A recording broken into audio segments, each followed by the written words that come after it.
So this is called Assisting Beneficiaries with Financial Management Strategies.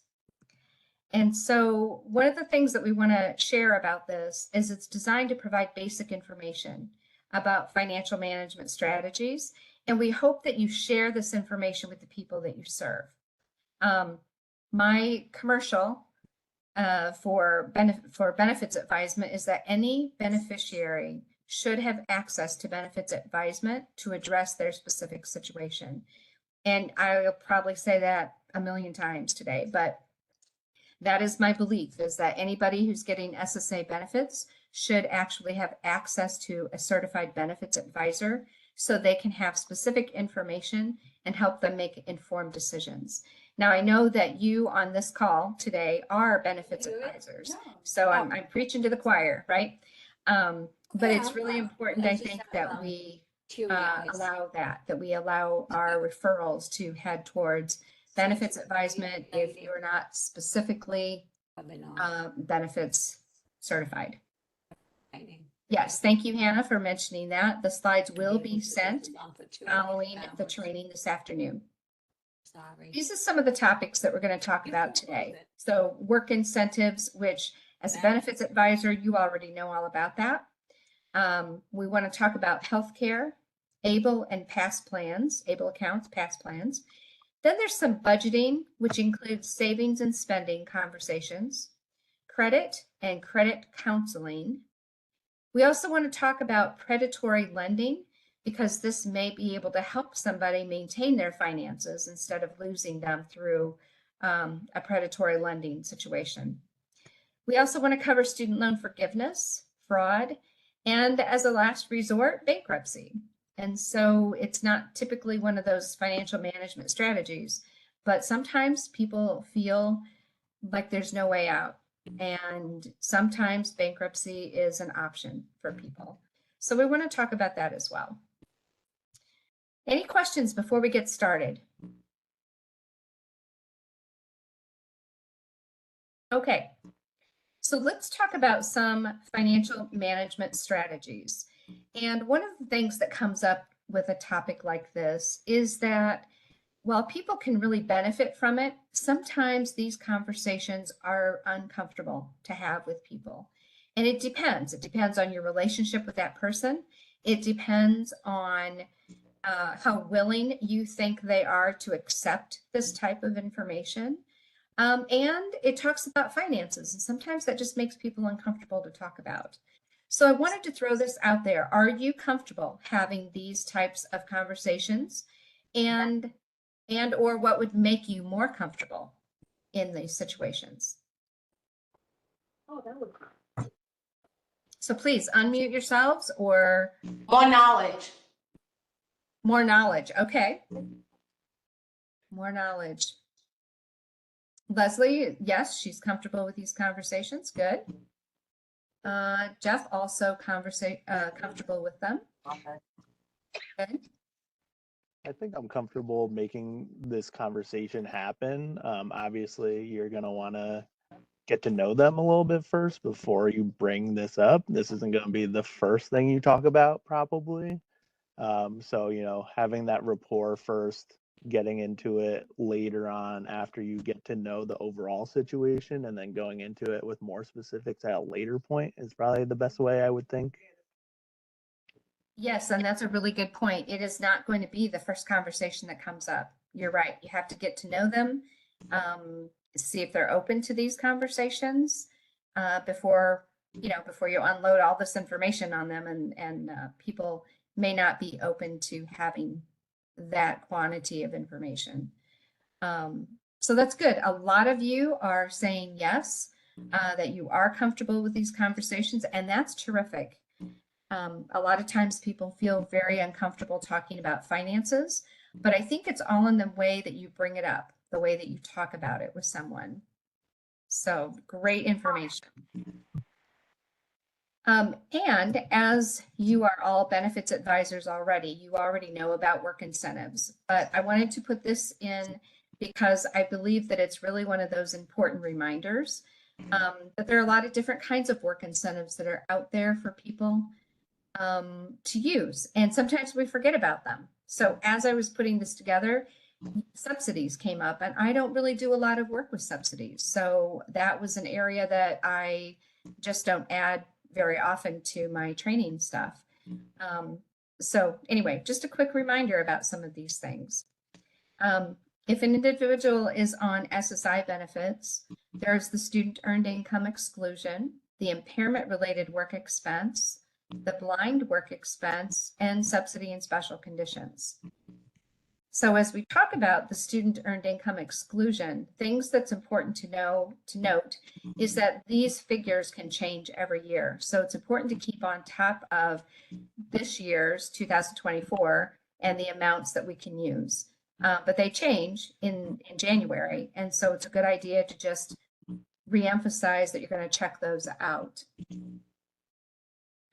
So there was a comment that as a new benefits advisor, that there are some things that come up that are sometimes I'm not sure about. And so research. So it's really important to keep that in mind. Thank you for sharing that. That researching these things or things that you forget to include at some point, but researching what you aren't familiar with so that you can give the best information possible to the individual. So the student earned income exclusion allows a person who is under the age of 22 to exclude some of their earnings from the Social Security calculation of their income. But the catch is they have to be under 22. They can work either part-time or full-time, and they need to be attending school regularly. And it doesn't specify part or full-time, just regular. In 2024, the amount that can be excluded is $2,290 per month, with up to a yearly maximum of $9,230. So if you're working with an individual who's 19 and they're going to school and they're working and they're getting SSI benefits, and I'm sorry, I was distracted by that comment. Thank you, Austin. It is, if you're talking about something with someone that you're not fully understanding of, it's totally fine to say, you know, I'm not really sure. Let me get back with you and we'll follow up on that later. So anyway, thank you, Austin, for that information. So you're working with this individual, and if they're earning $1,000 in January, and then they submit to Social Security that they want to use the earned income exclusion, then that allows them to keep that SSI benefit in January and all of their income that they've received. And as they go through the year, they can work and earn up to $9,230 and still maintain all of their SSI benefits. So the thing about that is they do still need to report their income. They need to prove that they are attending school, and they still have to be under the age of 22. So while it is very specific for an age group, it could be very helpful for an individual as they start learning to go to work and practicing, trying to go to work and see how it works for them. That gives them a little bit of leeway, and they're not cut off from their benefits. So that's been very helpful for a lot of people. There's also the impairment related work expense, and that's called the IRWE, as you already know that. And IRWEs are costs for items or services that the individual needs in order to go to work because of their disability. And these costs are not being reimbursed by anybody else. But the IRWEs have to be approved by Social Security. So there is, on our website, this link is the request for IRWEs. And you can complete it, put all the information on there about the IRWE you want to use, send it to Social Security, and then they can approve that. Then they will deduct the costs of the IRWE from the countable income when they determine the SSA benefits. And these are just some examples of what can be counted as an IRWE expense. Co-payments, medications, prosthetics, medical devices, and some transportation costs. And I included this decision chart. So we won't go through the whole thing, but just knowing that if public transportation is available in the community and it can be used by the disabled individual, then it cannot be used as an IRWE. But there are if, and then scenarios. So that would be an important area to keep in mind. When talking about transportation, it's possibility that it could be an IRB. The blind work expense is very similar to the IRB. And this is that they're both costs for items or services that you need to work. The costs are not being reimbursed by anybody else. However, the blind work expense doesn't have to be related to the specific disability. They do require that these costs are reasonable according to Social Security's definition, which is it's customarily charged for that covered or similar service or supply.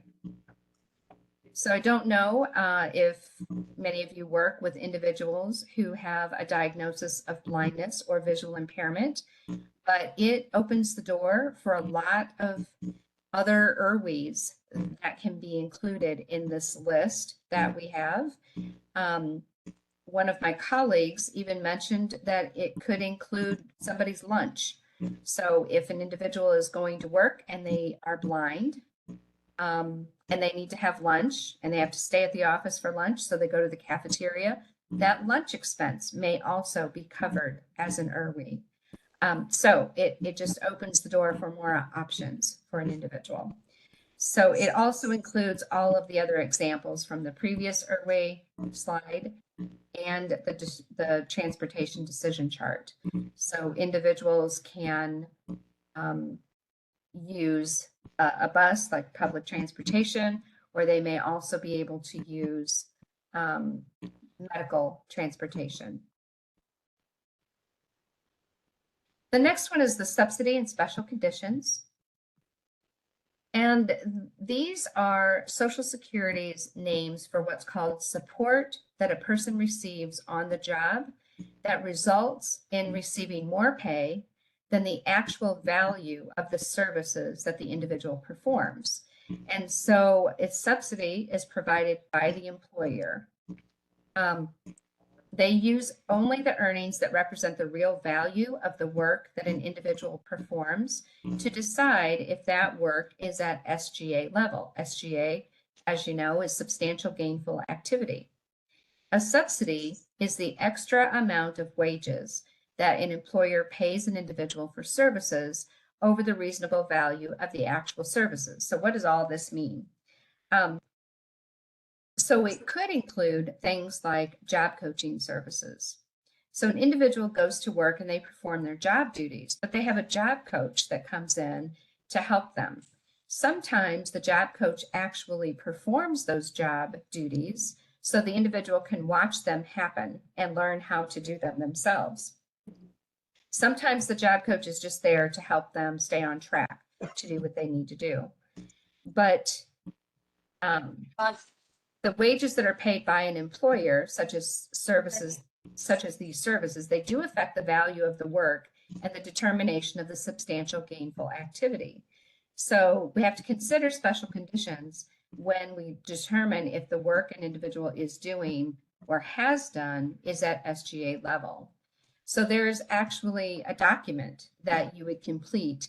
The employer would complete this document that talks about what special conditions exist and any subsidies that they are going to be providing for the individual. And then Social Security gets that information, and then they adjust the income based on SGA level. So if they're at SGA level, but they have $100 worth of special conditions, they can subtract that from that level, and it can change the amount of money the person, well, it can change the amount of money the person receives from Social Security, but it also can allow them to maintain their benefit longer if they have subsidies in place and special conditions that they're working around. So subsidy and special condition can be a great way to help somebody with supported employment and also lower their income so they don't reach the cutoff for Social Security benefits. So I've put some information here, subsidy and special conditions information from Social Security and the policy on subsidy and special conditions if you want to refer I'm on training. to it for more I'm on information. training from NYESS that you. that I Could you have to please be on. mute? It's 12:45 I'm sorry, to we 3. can hear your conversation. Could you please mute? Oh. Okay. Thank you. Okay, then under the work incentives for SSDI, we want to look at the trial work period, the extended period of eligibility, expedited reinstatement, and IRWEs, the impairment-related work expenses.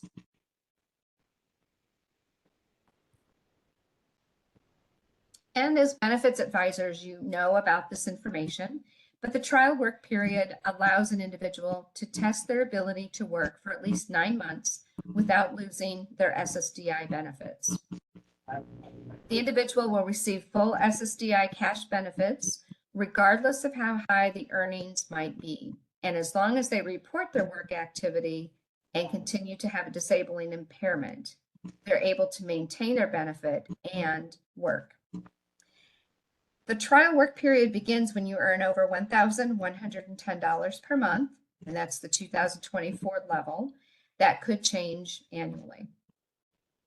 Interestingly, on my way home from work last night, I was talking with a provider who had a beneficiary in his office and was interested in learning more information about whether or not work was right for him, whether or not he wanted to go to work. And we had these conversations about trial work period, how it allowed him to go to work and earn a certain amount of money and still receive all of his benefits. And then as we went through this process, he's not really sure yet. He needs to make an informed decision. So we've referred him to a benefits counselor so that he can get more information specifically on his scenario. But it comes up every day in my conversations that we talk about helping beneficiaries understand the different work incentives available so that they can make that informed decision on their own. So the trial work period is a great way for them to try to work and see how it works for them, to see if moving forward is a good idea once they've met those 9 months, whether or not they want to move forward with work. Following the trial work period, we have the extended period of eligibility, and it automatically begins after the trial work period ends. And during this process, it's a 36-month period in which the SSA benefits for all months that the earnings are below SGA level, and they get all of those cash benefit checks. But if you continue to have a disabling impairment, so what this means is if they work over SGA level, they're in the process of terminating their benefits during this 36-month period. But if they fall below SGA level during this 36 months, then they're going to be able to get their benefit check back. So this also could be a process for them to determine how much work they can do, how much they're comfortable with. The SGA level is 1550 in 2024. So if they earn the 1550 and they start through this process and begin to terminate their benefits, and then they fall below the SGA level, they can get their benefit back.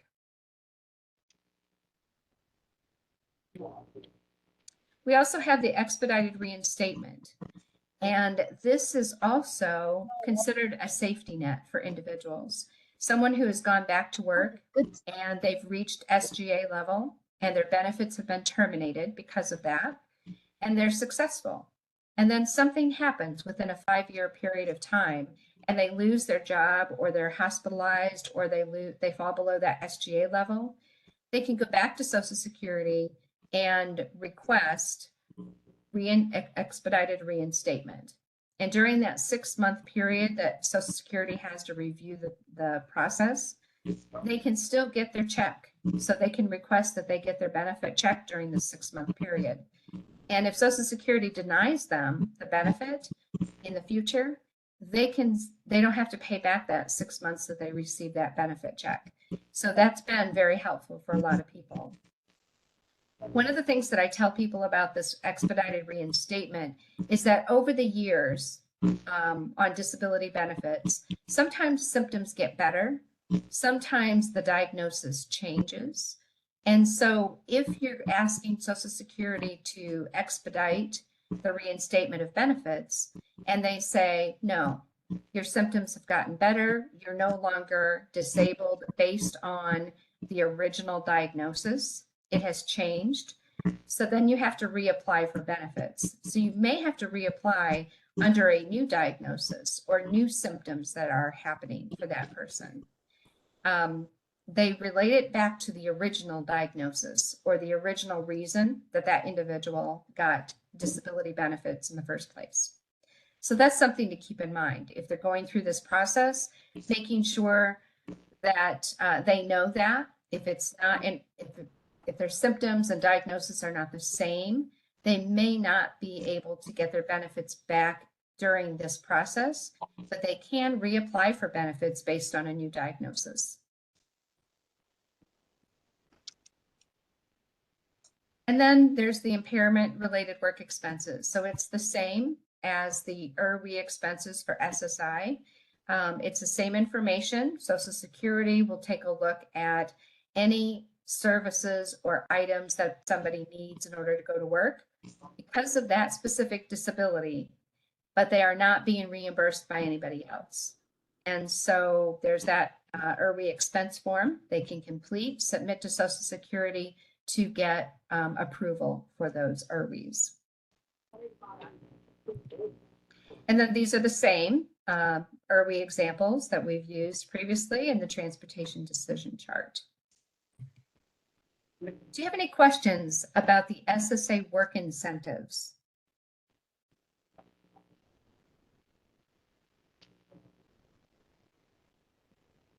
Okay, so in your experience, tell me which of the, I'm sorry, not IRWEs, which of the work incentive services that are out there and available for people, which ones are you most comfortable talking about to people and are widely used by the people that you serve? But she saw one. Transportation, IRWEs, good. Good, good.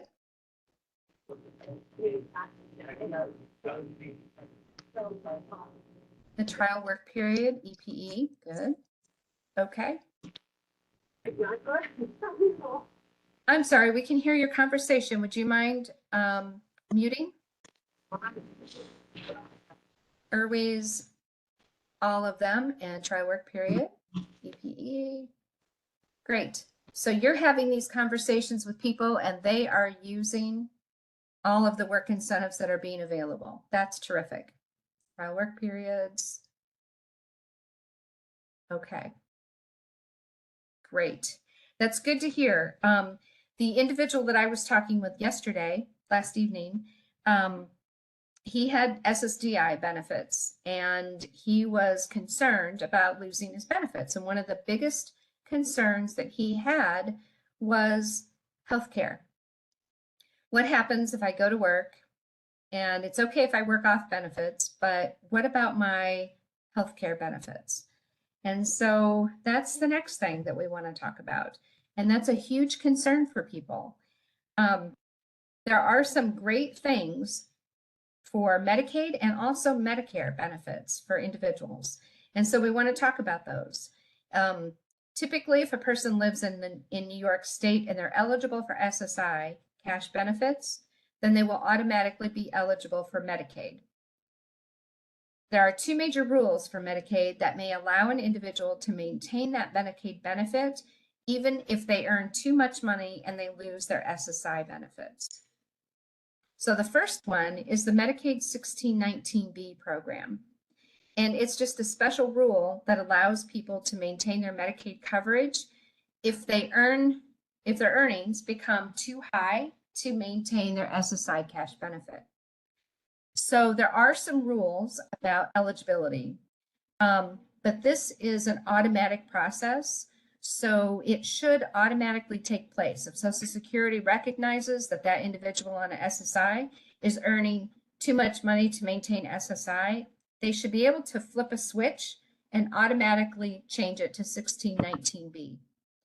But we also on our website have a template letter available that gives Social Security a heads up that this is happening. So you don't have to complete it, of course, and it should be a seamless automatic process. But sometimes Social Security has some lags in their ability to process things quickly. And so if you send them a heads up letter, they may be able to have it in place. The eligibility requirements are that you have to be eligible for SSI for at least 1 month, that you would be eligible for an SSI cash benefit, except that your earnings are too high. You still need to maintain that you're disabled and meet all of the other eligibility rules, including the resources test.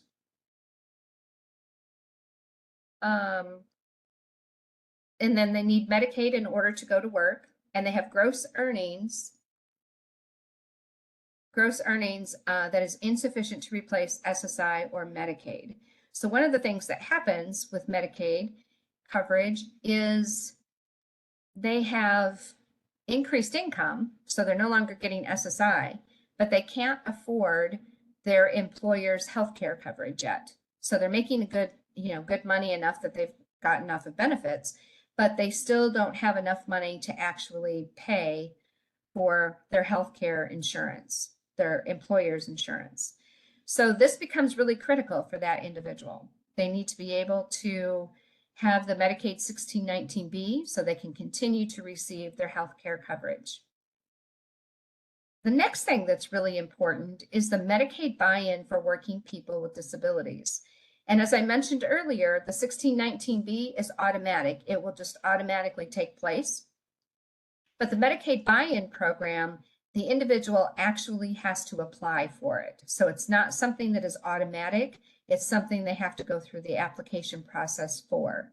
But it also allows individuals to earn more money than the allowable limits for regular Medicaid, and it's free. So it says buy-in for working people with disabilities, but there is no buy-in. It's absolutely free for people. So individuals can have a gross income as high as $68,988, and an individual may have non-exempt resources that do not exceed the Medicaid buy-in resource limit, which is $20,000 for one person.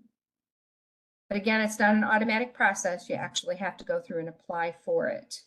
There is a template. It's the MBI toolkit, and the link is there, and it will give you more information about what the Medicaid buy-in is, how to apply for it, what can be expected as far as the coverage availability.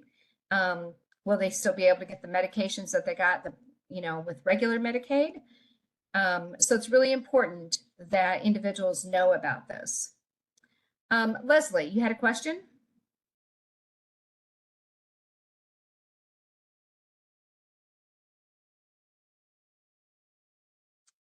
Can you unmute yourself?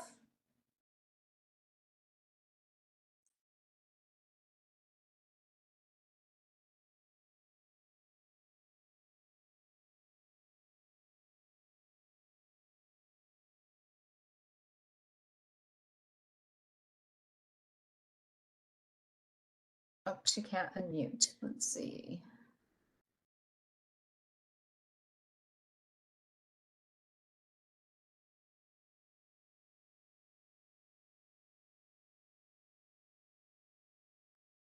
Okay, can you put your question in the chat?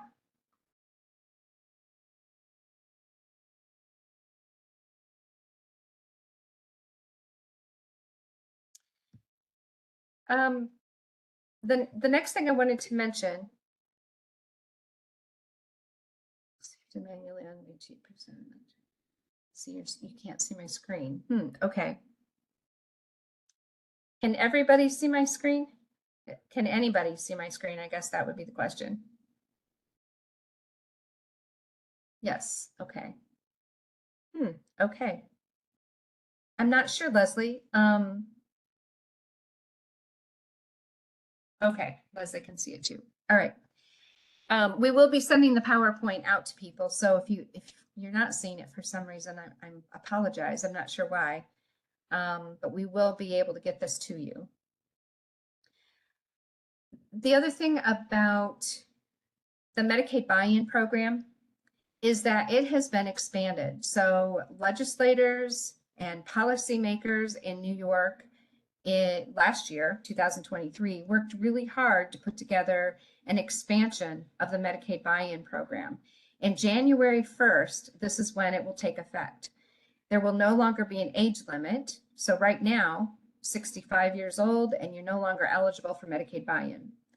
But now there's not gonna be an upper age limit. So you can maintain Medicaid buy-in for as long as you want. The asset limit is going to be expanded to $300,000. That's a lot of money in assets that you can have and still maintain Medicaid buy-in. In addition, the income limit, and this is the net countable income, is up to $27,000 per month. And that's true per month, which is $320,000 annually. So that is a lot of money. That's a lot of resources and assets, and it can be expanded for the ages. So it's really important to get the word out about this expansion. As I mentioned, it's going to start in January of 25, so just a few months from now. And we want to try and get the word out as much as possible because it seems to be a really great resource for individuals who are trying to go back to work and be successfully employed. And healthcare is a stumbling block for people. They don't want to go to work and lose their benefit. And so this will help them immensely. So again, it's kind of a little commercial for me. Please get the word out. Let people know that this is a huge advantage for individuals through the Medicaid buy-in program. I think that part of the program in the new year will also require some sort of so they'll require some sort of premium attached to the wages. So that part of it is going to change. So right now it says Medicaid buy-in, but there is no buy-in. But with the 25 expansion, I think there will be a premium involved based on the individual's income. So there was a question about individuals who are currently on Medicaid buy-in. So if the individual is currently on Medicaid buy-in, I think it will just roll into these new expansions. If you're already on it, I think it will expand with the individual. There was a note briefly there. Yes, if you're planning to go to Social Security with an individual, I would plan to be there for multiple hours. It's going to take a while to go through the process. Anytime, for whatever reason, it typically takes several hours to go through with Social Security. But anyway, this is great, something to look forward to in the new year, and helping get the word out is really important. I did get some information that we are working, not we personally at NYESS, but we are in collaboration with the Chief Disability Officer's team to help put together the new toolkit that will be the MBI toolkit for individuals. So look for that in the next few months to be together so individuals can actually see the expansion information within the toolkit. Okay. One of the other aspects of healthcare for people are individuals on Medicare. And some of the people who are getting SSDI benefits are also eligible for Medicare coverage. And one of the things that happens is, again, people are reluctant to go to work, and even after the trial work period, then they think, well, I'm not going to work because I'm going to lose my Medicare coverage. And that's not true necessarily. Following the trial work period, individuals can continue to receive at least 93 months, which is 7 years and 9 months of Medicare coverage. And this can include hospital insurance, which is Part A, and that's premium free. The supplemental medical insurance, which is Part B, if they are already enrolled in the Part B program, and prescription drug coverage Part D if they're also already enrolled in that program. After premium-free Medicare coverage ends due to work, then an individual can still buy continued Medicare coverage if they remain disabled. So even with Medicare coverage, it's a possibility to extend it longer, and it's not tied necessarily to trial work period ending or going to work. They can maintain it for 7 years, and then they can also do a buy-in if they want to after that process. Any questions about healthcare benefits?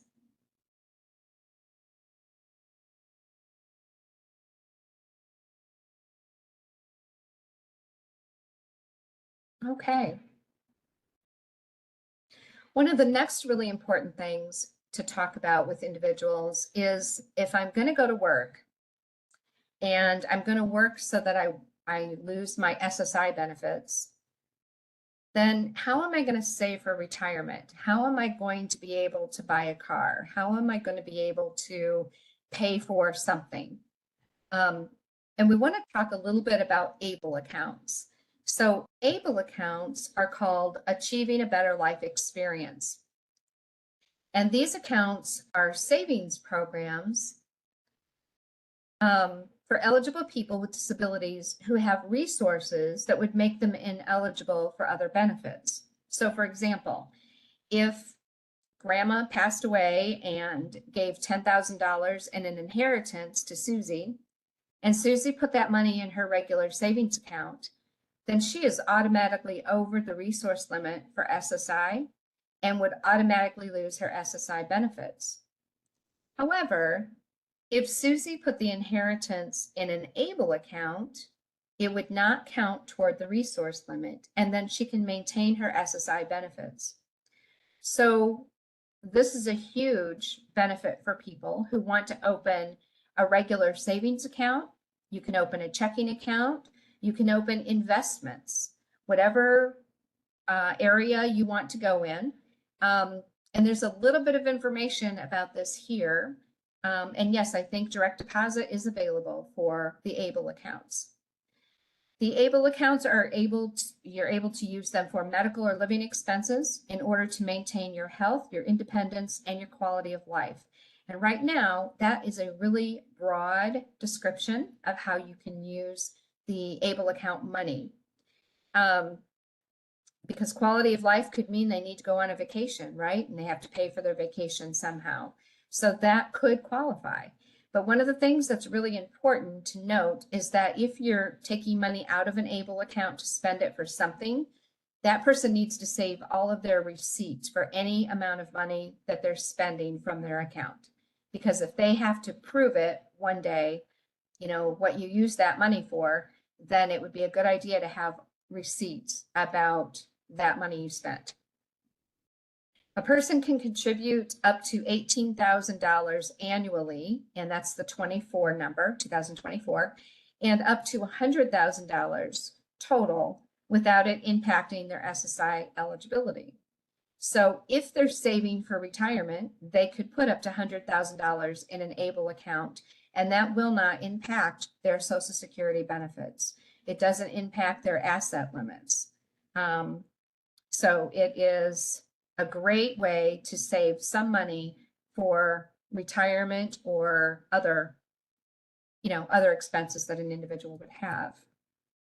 To be eligible for an ABLE account, a person has to be disabled prior to the age of 26 with one of the following. And so there's a little bit of a description about what is required to be eligible. There can be classified as blind by SSA's definition, entitled to SSI or SSDI benefits. So it's not just for people on SSI. The disability can be listed on SSA's list of compassionate allowance conditions, and or it could be a written diagnosis from a licensed physician. So they only have to have one of those categories to be eligible for an ABLE account. In addition, an ABLE account can be opened by anybody on the behalf of the individual, the disabled individual. So it could be the person themselves, it could be the parents, the grandparents, I don't know, the great aunt, the neighbor down the street. Can be anybody, representative payee, can be anybody, but the money that goes into that account can only be used by the individual whose account it belongs. So it's the person who's disabled who owns the account. So any money that is put into that account can only be used by that person. The other thing is the individual can add money to the account. Anybody can add money to it, including the individual. There are investment options, and New York ABLE has investment options for both short and long-term needs. And they include 4 options ranging from aggressive to conservative, as well as savings and checking options. So many of you probably have 401ks from your business that you work with. And during that process, if you have a 401k, you're opening up from aggressive to conservative based on your retirement, like the number of years until you retire. And that's what they offer as well. So it's an investment option for people as well. Checking options provide for convenient withdrawals using a debit card or a check. And then for qualified expenses. So again, it's kind of a broad category right now, but there is no limit on how much you can take out, when you can take it out, how often you can take it out. They have to be expenses that are incurred at the time when the account owner is an eligible person. They have to relate to blindness or disability of the account owner and are for benefits of the account owner maintaining or improving his or her health, independence, or quality of life. And ABLE account holders should maintain copies of all receipts for purchases and fees when using money from their ABLE accounts. Now, one of the things that came up when I was putting this presentation together was, I wonder about the fees, because I've been asked that question from time to time. Are there any fees associated with these ABLE accounts? And there are actually some fees. So something to just mention, if an individual uses the saving for non-qualified expenses, the earnings portion of the withdrawal will be treated as income and then would be subject to federal and state taxes. And there's also a 10% federal tax penalty. So it's really important to use the money for the intended purpose, not getting a Slurpee at 7-Eleven, but using it for medications, using it for your quality of life, your independence, things that are related to your disability. The other thing is there are some fees associated with the types of accounts that you might open. So there are asset-based fees, maintenance fees, checking option fees, and just other in general. So I've put the information on the slides and I will send this to you so you have the information, but we don't have to go through each of those categories. New York ABLE is the entity that manages the ABLE accounts in the state of New York. And they have a website, and I would just recommend that you go on the website and maybe go on the website with the individual who's looking to open up an ABLE account so that they can get more information about how to do that. But you can just talk with somebody there and open an account and get it all set up with that person. So it's really helpful information. Again, a lot of people are using it for retirement benefits, or if they receive inheritance money, putting that in the accounts. And even money from a saving, like if you're working, you can put money from your earned income in an ABLE account. You're not able to put money from your SSI benefit check or your SSDI benefit check, but you could from your eligible income. Any questions about ABLE accounts? Age of disability. Oh, yes. Thank you, Valerie. The age of onset, right now it stands at 26. So the onset of a disability has to be before the age of 26, but it is changing. Valerie, is that going to be next year, I think, in 25? I think it is. But they would go up to age 46. Oh, it's 2026 it's changing. So it would be age of onset for the disability at 46. So great, thank you for that. And how do people withdraw money? That was a question that popped up. And so if you are opening a checking account, you could use a debit card or a check. A savings account, they may also offer a debit option, a debit card option from the savings program as well. Yeah, so ABLE accounts are great. I would highly recommend that people get connected with New York ABLE to find out how they can benefit the individuals you serve. The next thing we want to talk about is past plans. And past plans are through Social Security, and they are called Plan to Achieve Self-Support. And a past plan allows an individual to set aside money other than their SSI cash benefits for a specific time period so that the individual can go to work and achieve their work goals without losing their SSI cash benefit. So it's another savings option. For example, if an individual wants to put aside money to buy a car so he doesn't have to keep riding the bus, then that helps that individual go to work, be at work, and reach his goals. So he could do that. He could open a past plan with Social Security, put so much money aside each month into an account to eventually buy a car. So how does this work? So information, I guess, has to be approved by Social Security. So you can put this goal together, this plan together with the individual as a benefits advisor. A representative payee can help the individual. Anyone can help them get it started, but it has to be approved through Social Security before it can be implemented. So the applicant finds out what they need, what training, items, or services that they need in order to go to work and reach their goals. Then the past can include supplies to start a business. It can include school expenses. Maybe they need to buy a computer to go to school. It can include equipment, tools, transportation, specific uniforms, or any other services or items that they need to reach their goal. So it's pretty broad. Then the applicant has to find out how much this item would cost and put together a plan to achieve it. So the past can help the participant save to pay for those costs.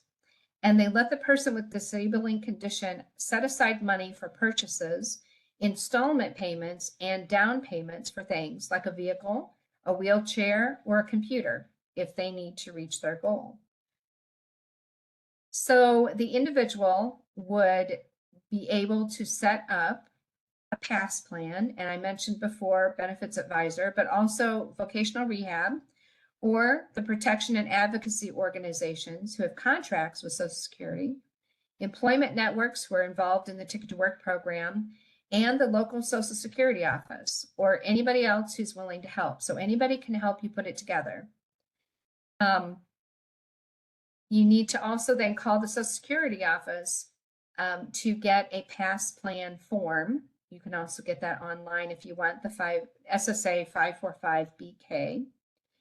And then once it's completed, it would go to the Social Security office, and you would sit down with the Social Security representative and review it, and it has to have their stamp of approval on it. In addition, just as an aside note, if the goal is self-employment, then you also have to submit a business plan to go along with that so that they can approve the business plan for your self-employment opportunity. So once you've completed the plan and you've sent it to Social Security, there are specific individuals who work only with past plans. And so that plan is sent to them. They review the plan to see if that is reasonable.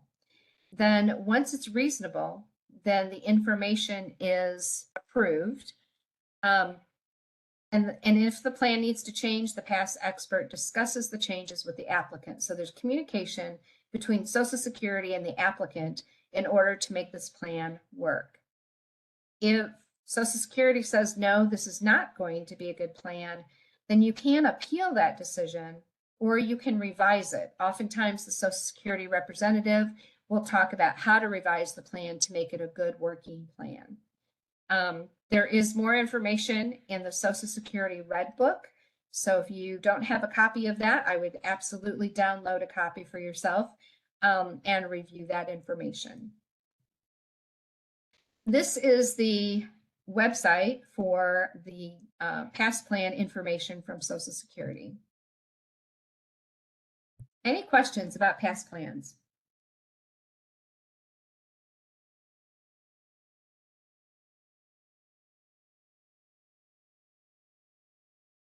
Have any of you put together a past plan with someone you're working with? And would you like to share that experience?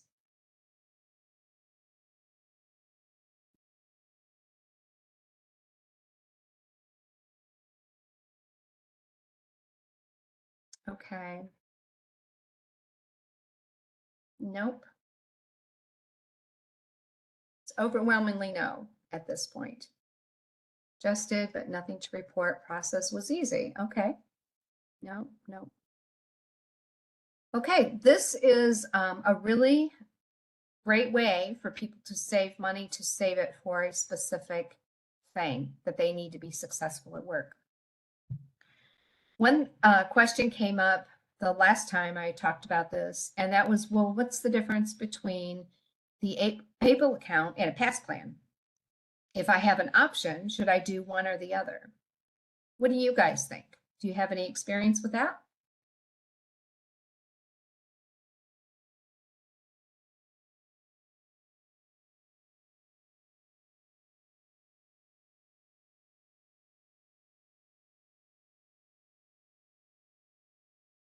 Okay, so I don't see any comments there.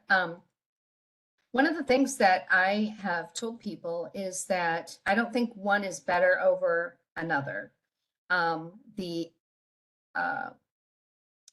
Okay, it depends on the consumer's idea of what they want to do with the money. And that's where I was going with this, is that the ABLE account seems like it's really designed for more of a long-term event. Whereas the past plan is a time-limited event. So it can be $50 a month for 2 years into an account, and then you buy your car or you buy your computer, whatever it is you're saving money for specifically. Whereas the ABLE account is more of a long-term, you can put the money in the account and you can use it for monthly expenses if you want to, but you can also save it like for retirement or for a long-term investment. So I think that both are good. And I don't think that there's a limit that you have to have one or the other. I think you could do both if you so wanted to. I think it's just great, two great options to look into. So it gives you just, two more things that an individual can use to save money.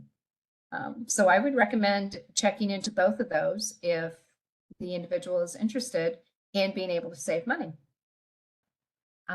This next section is about budgeting.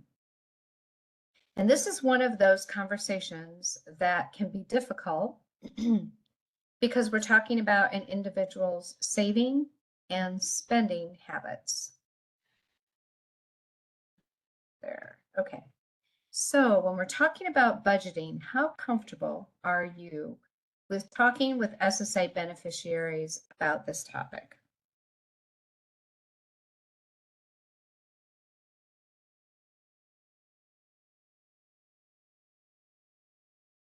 Great, extremely. That's terrific.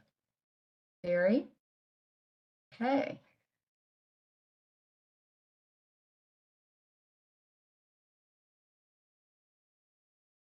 Comfortable. If they're open, pretty comfortable. Good. And then not comfortable, and that's okay too. That's great. We need to be able to think about having these conversations, but as we started talking earlier, It depends on a lot of things. It depends on how much information a person is willing to talk about their personal situation. It matters as far as how much information you have to share. If you're unsure about things yourself, that might make it a little bit more complicated. But building that rapport first, I think, is really important before you can talk with somebody else about their intricacies of their specific financial situation. Now, as benefits advisors, I know that that's your job. Like, that's part of what you do, is you talk to people about financial matters, because they have to have all of the information they can get in order to make an informed decision about going to work, and how that will impact not only benefits, but other aspects as well of their lives. So you play a really central role in getting this information to an individual so they can make their own decision about work and how important that might be for them.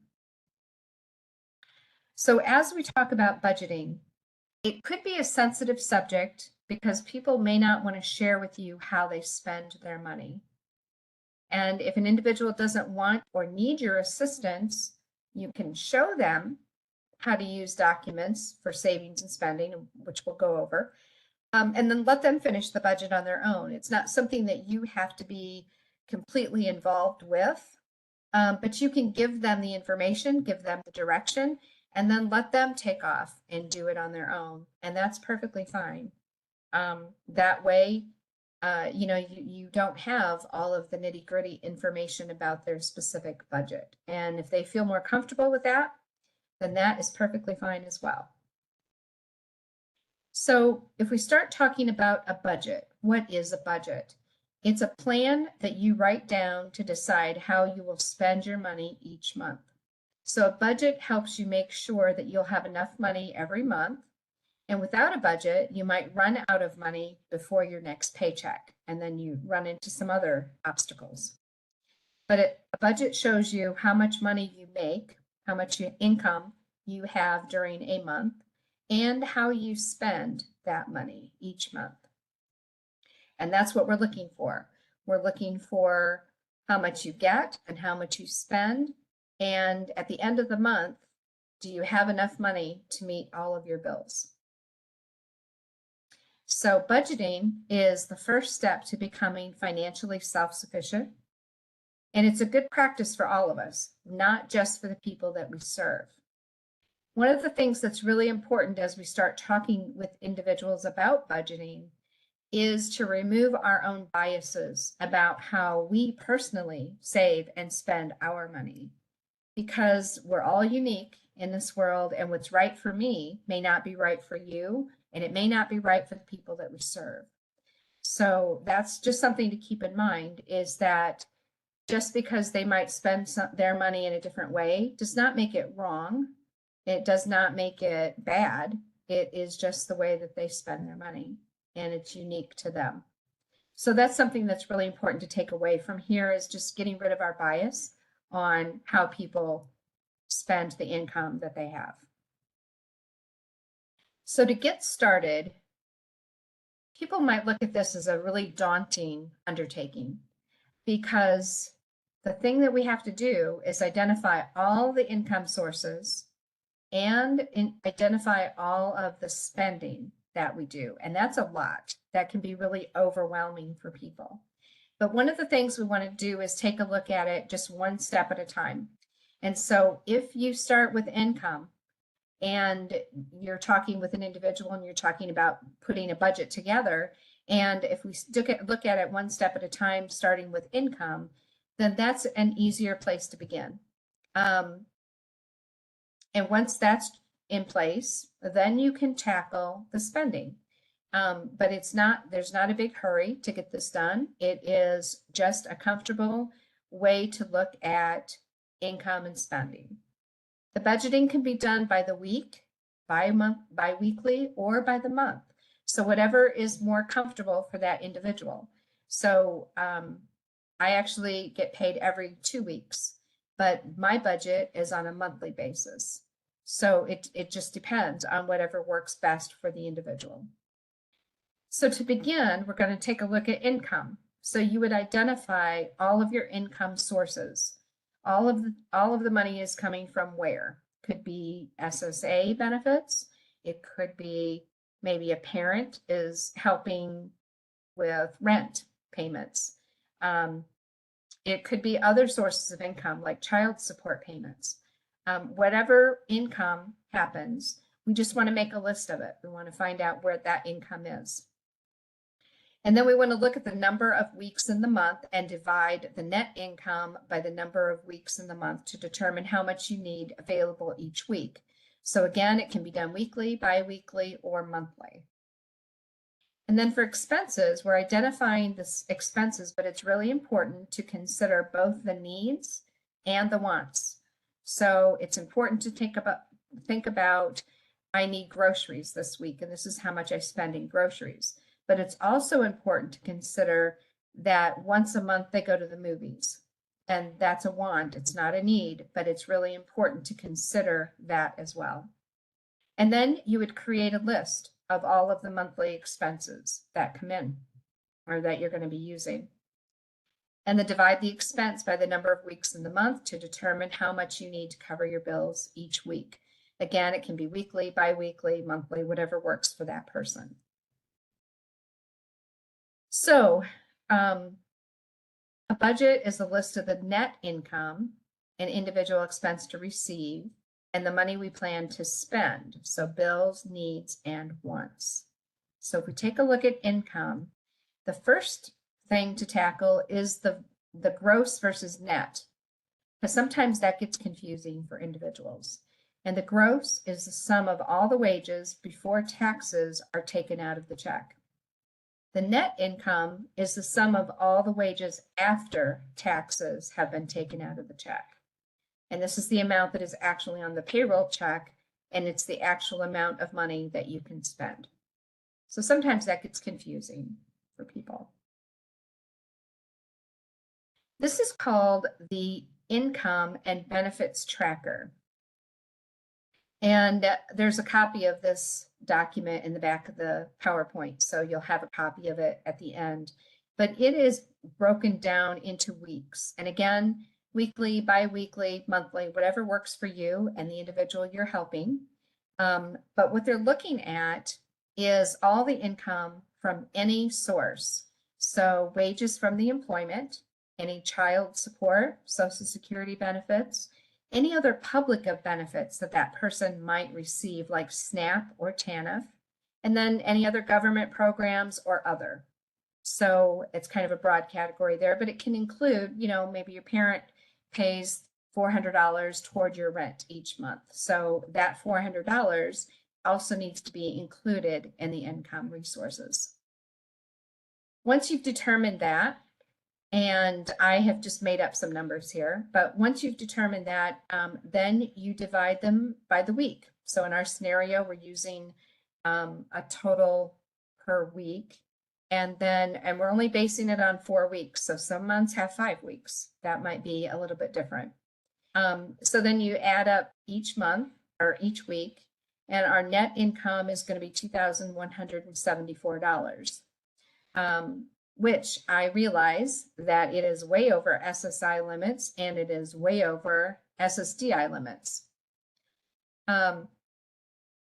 So however you want to use that, absolutely adjust the income tracker. So the other part of this is if you want to do just a monthly budget, so there was a note that most employers do bi-weekly. And so if you want to just do monthly, that's completely fine as well. It depends on how that person pays their bills, if they pay them weekly, if they pay them monthly, whatever works for them. Then the next step is looking at all of the monthly expenses. And this can be really overwhelming because we have a lot of expenses during a month, right? Not just the bills, not just the electric and the gas company, but maybe we stop at the grocery store and we pick up something in the middle of the week. It's not really on our grocery list at the end of the week, but we just do it because we need something, maybe, whatever. bag of potato chips. But anyway, keeping track of each expense can be really overwhelming for individuals. And number one, they may not want you to know how they spend their money. But number two, we spend a lot of money during the month in multiple ways that we don't necessarily keep track of. And people don't really want to account for every penny that they spend every time. So it is a great way, it's a great way to learn how an individual is spending their money. So if they're open to it and open to experiencing how a person spends their money, and then they can see how much money they need each month to make ends meet and see how much an individual might have left over at the end of each month. So it is a person has to be really motivated and really able and into putting this together in order to make it work, but it has a lot of benefits at the end. So I would just say that, it's a great way to learn how you're spending your money. And if you want to still spend it the way you're doing it, that's great. But you might learn from it that maybe you don't need to spend it in the way that you're currently doing it. So there are options there, things for people to learn from this process. The spending tracker keeps track of spending for the month in a lot of different categories. And so, as I mentioned, we spend money in a lot of different ways. So not only cell phone, like a cell phone bill, but maybe you need to get accessories during the month. Maybe there's debt payments like credit cards or student loans. Eating out, that's typical for a lot of families these days. And maybe, you don't feel like cooking at the end of the day, so you run through McDonald's to get some food. Education and childcare, and that can include school lunches. It can include school supplies, childcare costs, any of that kind of information. Entertainment and personal care. So as I mentioned, going to the movies, getting a haircut, those things are important. We have to have some sort of quality of life, and that helps us build our quality of life by doing things like that. Then there's groceries, going to the grocery store. Health expenses, any co-pays, over-the-counter medicines, going to the gym, all that costs money. Keep in mind any IRWs, though, co-pays and over-the-counter medicines. Helping others, maybe there are contributions to charity. Housing and utilities can include rent, gas, electric, internet. Pets can include not only food, but veterinarian visits, shots, medicine, boarding. And transportation can include gas, tolls, auto repair, and car payments. And then there's others, those things that are needs, but also wants, things that we want to include there. Maybe mom's birthday is coming up and we need to send her flowers. That's something that is not really a need, but it is something that happens periodically, and we need to send it to her. We need to send mom some flowers. So that has to be included. So this is the spending tracker. And in order to see how much is being spent, keep track of how much money is needed each week. Again, it can be weekly, biweekly, monthly, however it works. But if a bill is $200 for a month, divide it by 4, and then use that total for each week. That will allow you to figure out over the month, by week, what you need, but then over the month, how much you're spending. So this is an example of all of that information. And then this is what the spending tracker looks like. So it looks like at the end of the month, this person needs $2,740 a month in order to make all of the bills happen, and the wants and the needs. So if you look at each of the monthly bills, including the things that you spend money on that don't come in a monthly bill, like shopping for school clothes, for example, then divide them by the number of weeks in the month so that you can save up for them. So if it costs $100 for the month, you're going to spend $100 for school clothes. And if you divide it by 4, then you're only spending $25 a week toward that expense. And then put the total in the row for the specific category, and then add the grand total at the bottom of the page. So keeping track of where you spend your money and how much each item costs. So looking at the total income and the total expenses, do you have enough money to cover all expenses every week? And are there things you can adjust or postpone so you have enough to cover the needs for each week? So that's an important question. Taking a look at how you spend your money, are there things that you could change in order to make that better? So in our example, the monthly expenses are more than the net income, which means that this person is not able to pay all of their bills. And it might be time to look at ways to save money on the monthly expenses. So there's $566 that they're spending more than is actually available in their net income. But if you can lower your monthly expenses to $2,000, then you may be able to save some of that income. So it's possible you could save $174. And again, if you're on SSI benefits, you're probably not going to want to put that in a savings account over time, but you might open a PASS plan or an ABLE account to be able to save some of that money where it wouldn't impact your SSI check. And something to remember and to encourage customers, the people we serve, is that this can't happen overnight. This is a lengthy process to figure out and keep track of and keep receipts and figure out where you're spending the money. And so it takes some time to do this. And there might be some months where there's unexpected expenses and you just do the best you can do. So like the example with mom having a birthday, you have to send flowers in June because that's mom's birthday. But in July, there's nothing going on, so we can save a little bit of money. So it's that kind of back and forth with unexpected expenses that occur. So what questions do you have about budgeting? And then, the next question I'm going to ask is, has any of you walked through budgeting tools with a customer, an individual that you serve, and how has the response been?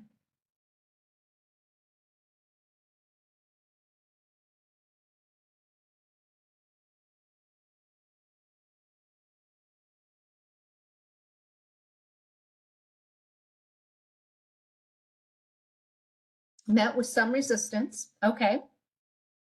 It's a daunting task. It's a lot. It was great if only they could stick to the budget. That can be difficult.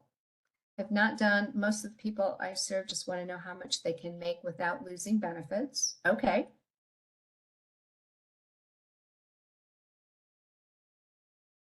And I think, Leslie, it was a good point you brought up that they can create this budget initially and it all looks good and we all agree that this is what's going to happen, but sticking with it is difficult for people. Because things come up, right? Things happen. Maybe there's other outside influences that influence an individual to not use their budget. And it's great that, some of the people the comments that I'm seeing, some of the people that you're serving want the help to get started with it and then take over and do their own thing, that you're helping them get started, which is really the most important part of it, right? Is just getting started. And then being able to follow up with them perhaps later to see where they're at and how they're doing and offer supports if they need it. But if they don't need it, you don't have to help. They can just do this on their own. And what a way to make them independent, right? Budget worksheet to help them. Some love it and use it moving forward. That's great. That's great. Okay, well, two things to take away from here is it doesn't have to be done overnight. It's not something that can be done overnight. People have to be able to process this information and gather the data. And it takes at least a month, right? So all month what you're spending your money on before you can actually put it in like a spreadsheet. So Excel spreadsheet is a great way to do that if you want to, or encourage people to use that if they have that option. The other thing is, so it doesn't happen overnight, takes time, but also all we need to do is help them get started and be there for supports as they go through this process. And Leslie mentioned that she has downloaded a money manager, an app that can help with that. So that's great. There's probably a lot of things out there that can help. Okay. The next topic that we want to talk about is credit. And this is sometimes a topic that is uncomfortable as well. Do you have any reservations about talking with people about credit?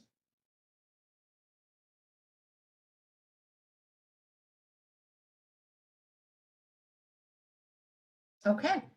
A lot of you are saying no, there's nothing, you don't have any reservations about bringing up this topic.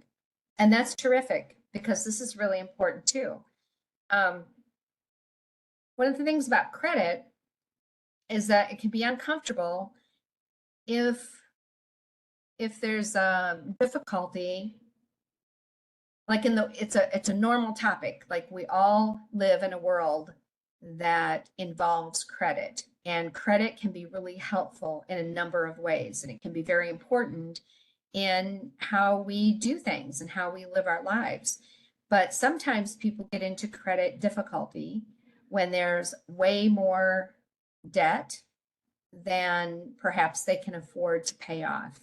And when they get into that reverse kind of situation, it makes it tough to talk about it. People don't want to, I don't want to tell you how much we have in debt, and you don't need to know, and I don't want to bring this up because it's an uncomfortable topic. So it might not be uncomfortable for you as the provider, but it might be uncomfortable for the people that we serve based on whatever their debt situation might be. So it's a good idea to talk about context with people. So just starting with the importance of credit in general within our society. And there's a positive impact when you have good credit, and there's a negative impact when there's bad credit. And just starting with that context, I think, is a good beginning. And so this is some of the areas in which we spend money through credit. So credit is our ability to borrow money, and it can be very helpful. It helps us pay for homes, cars, groceries, clothes, etc., when we don't have enough cash to do it ourselves. And it helps us ride the ups and downs of our lives. So as I mentioned before, sometimes there's some unexpected things that come up. Maybe there's a medical diagnosis and a hospital stay, and the insurance doesn't cover everything. And that's not something you can necessarily plan for, it just happens. And so you may be required to use credit in order to pay for that. Having credit cards can be risky. And so it's important to talk about that as well. Maybe having one credit card to do all the things you need to do is better than having 6 credit cards and you can rely on all 6.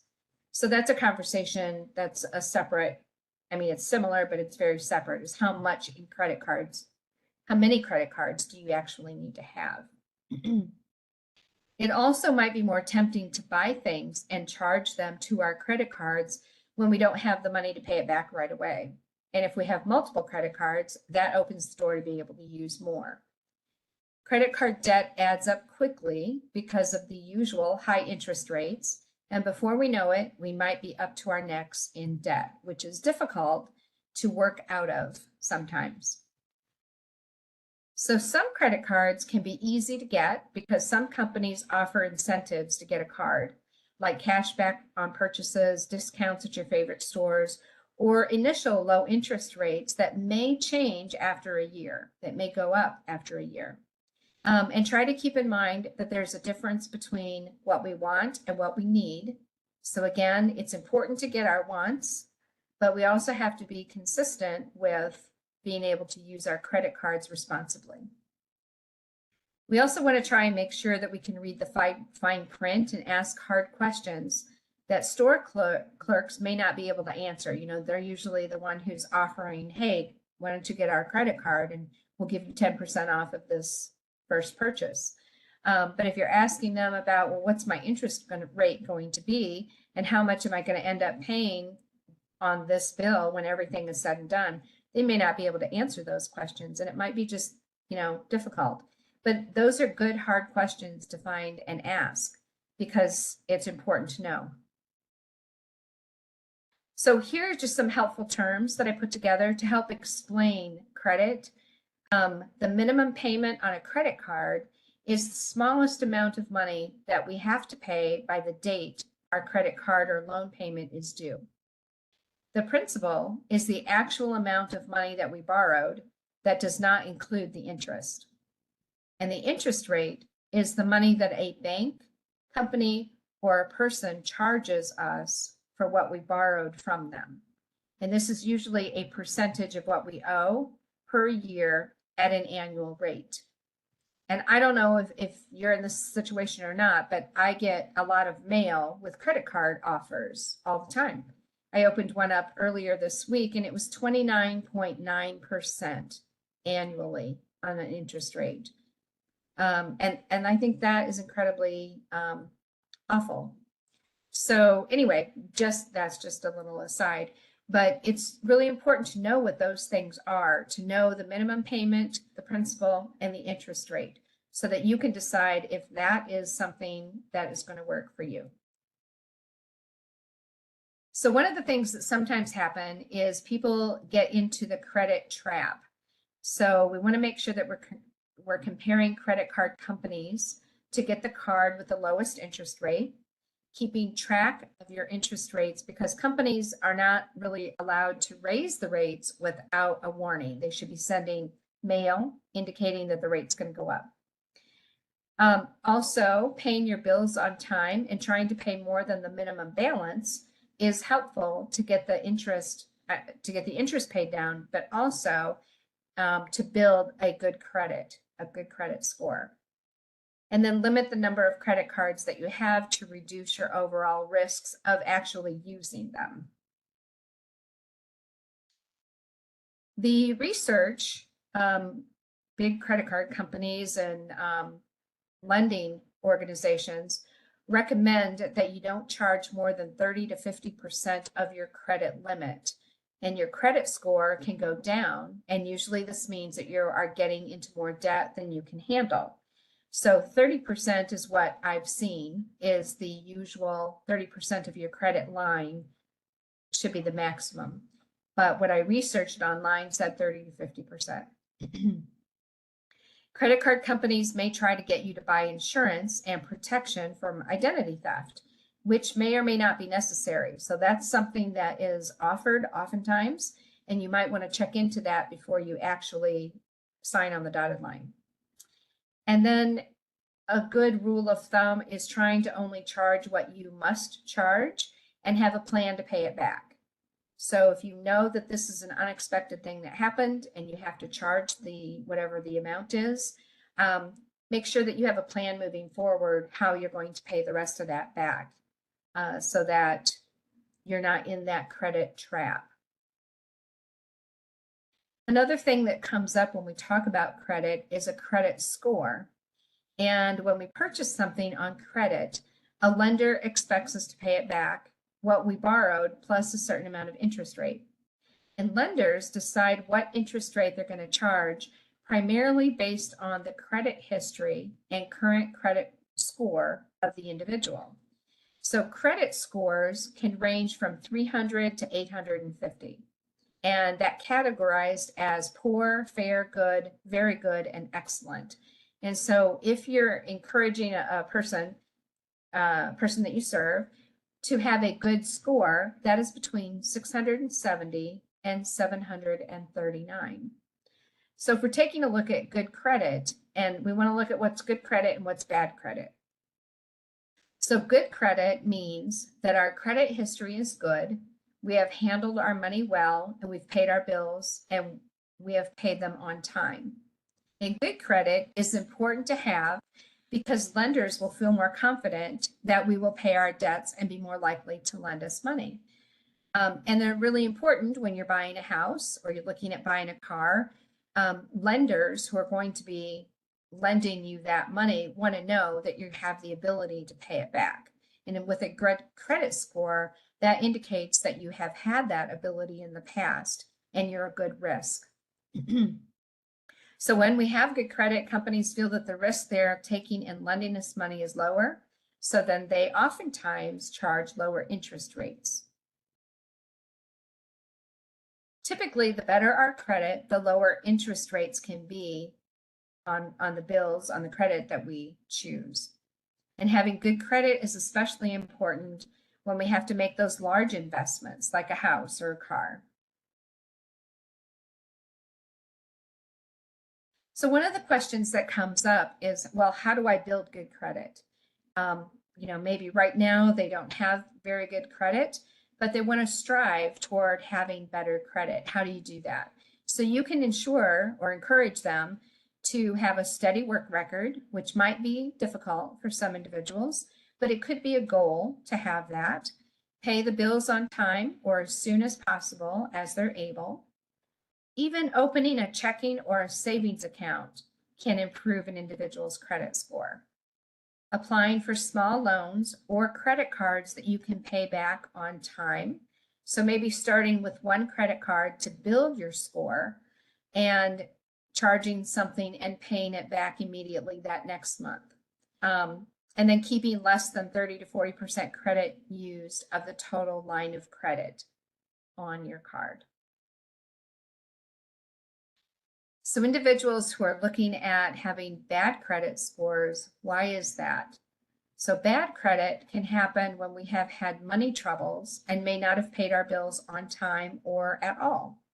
And this can make lenders not want to lend us any money or charge much higher interest rates than they normally would. And bad credit can also affect other areas of our lives. It can affect the cost of car insurance, prevent us from obtaining a lease at the apartment complex, or even disqualify you for a job. So it's really important that we consider striving to have good credit. So an individual who is not paying their loans or paying late consistently, paying utilities late, not paying their taxes or traffic tickets, maybe not paying child support or alimony, or any other payments that we're required to pay by law. Those things can contribute to a bad credit score. One thing that's really important to know is that as you are building your credit, it's important to check your credit report. So there are 3 companies that have a credit report for you. And your score is a combination of those 3 credit companies. They come together and they choose what your score is going to be based on your credit history. And each of those companies has a report. So we'll talk about those individually. But you are entitled to have one credit report annually and at no cost. And you can request your own credit report. You should not request our credit report too often. So once or twice a year is enough, because every time somebody asks for the report, the credit score might go down. If somebody is checking in on your credit, then maybe the score goes down if there's too many checking. And watch out for those not so free credit reports. So they also could have like a monthly fee attached to it. So it's really important to get one of your credit reports from one of those standardized companies. So when you get your credit report, it's important to check for errors, making sure what was paid off is listed as being paid off, and making sure that no one took our credit card information and charged something, open other accounts in your name to buy things for themselves. So it's important to just double check that everything on the report is yours, and it is all of the cards that you have, all of the credit that you have open, and that you've been paying them on time, or that maybe there's some credit reports that indicate that you have not been paying them on time. But getting your report once a year and checking for errors on the report is a great first step.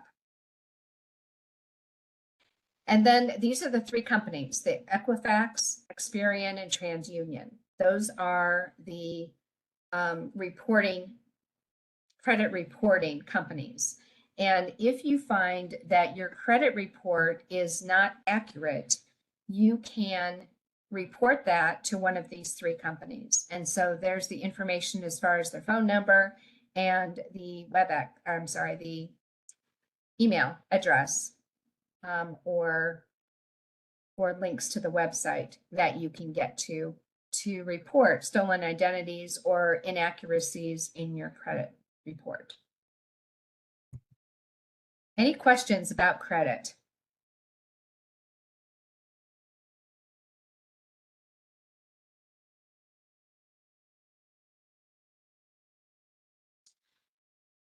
Okay.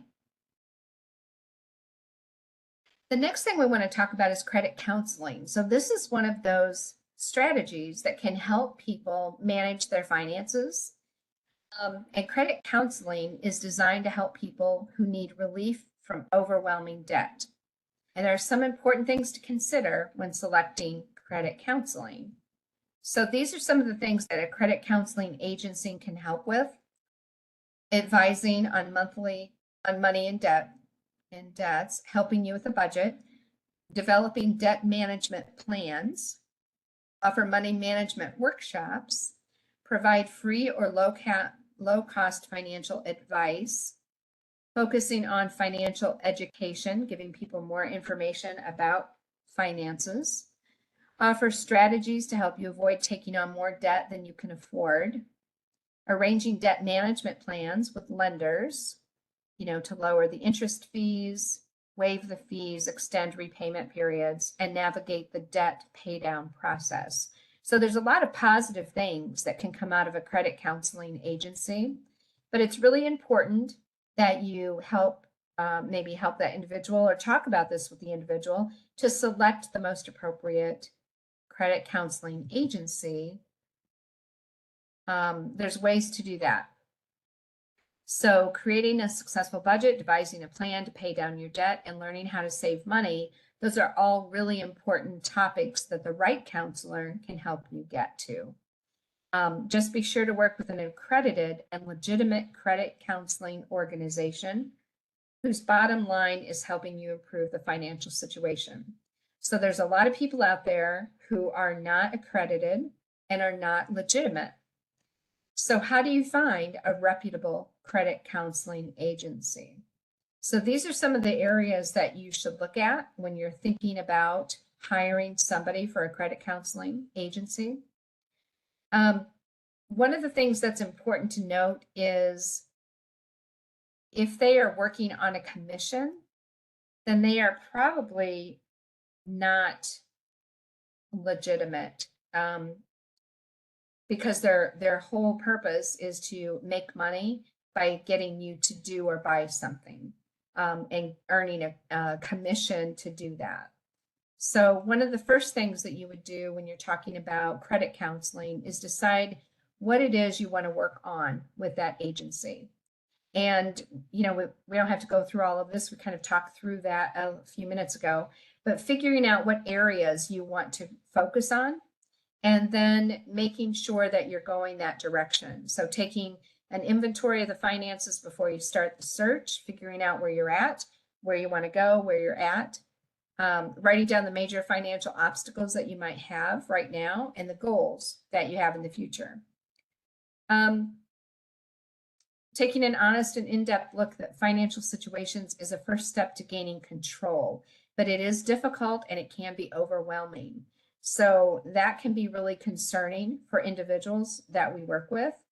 So that might be, a benefits and entitlement activity that you put in the system when you're working on benefits and financial management with an individual. A part of your job, you do part of this information already. You provide benefits counseling and, to an extent, credit counseling, thinking about all of these areas that you help people work on. To find a reputable accredited counselor, they suggest going through a counseling organization like the National Foundation for Credit Counseling or the Financial Counseling Association of America. Those are specific links that are accredited, reputable counselors. So that would be the first the first step in finding a reputable counselor.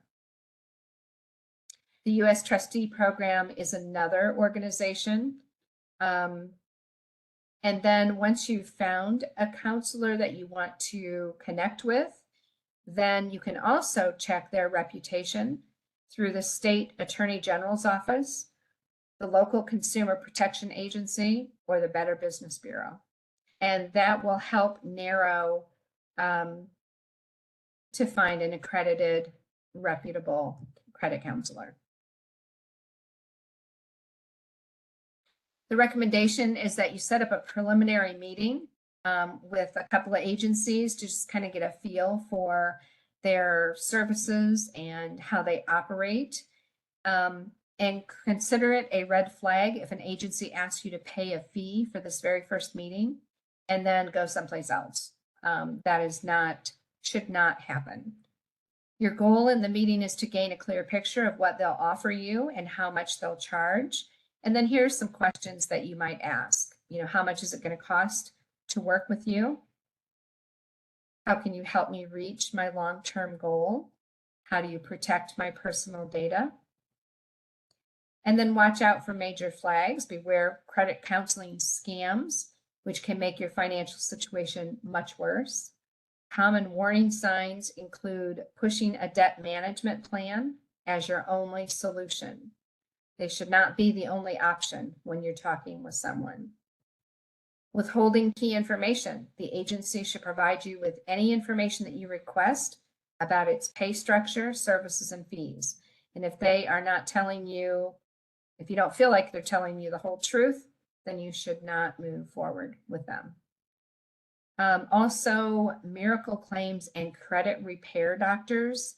So it's, you know, sounds too good to be true. It likely is, and it should not be a consideration for someone. It's likely going to get into more difficulty. And I already mentioned this, paying their employees on commission. So if you avoid credit counselor agencies with a commission-based pay structure, the compensating counselors extra for pushing paid services on you creates a clear conflict of interest. So the counselor's bottom line should always be your financial success and not their specific commission. Okay, any questions about credit counseling?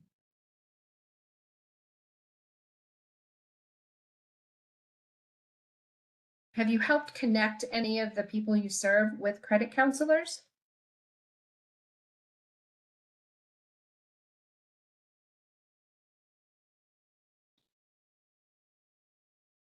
No? Okay.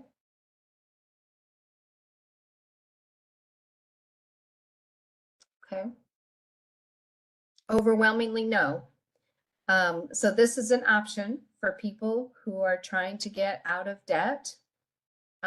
Great. There's a couple that have, one a long time ago, one more recently. Good. It's a viable option for individuals. Okay, and then that leads us to what's called predatory lending. So this is another one of those topics that gets to be uncomfortable, but it can be necessary so that vulnerable individuals are not being taken advantage of.